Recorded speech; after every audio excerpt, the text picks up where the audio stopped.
ширелишкен ууру кландарды, мафияларды журналисттер аныктап чыгып, мындай илип коюшкан. Ачса эле азыр бардык жерден таап алат да, ошолорго карап эле ошону шпаргалка кылып туруп эле иштей берсе боло турган мүмкүнчүлүк бар.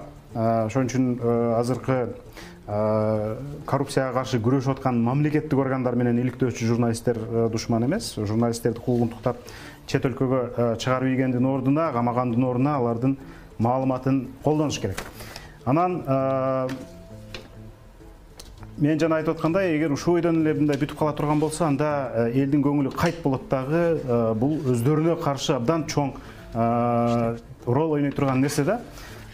Ошон үчүн муну Камчыбек Ташиев менен Садыр Жапаров жакшы түшүнүп турат деп ойлойм. Анан бири эле ушул эле бажы тармагы же Көлбаевка байланыштуу тараптар менен эле бүтүп калбастан, башка дагы тараптардагы тутумдашкандай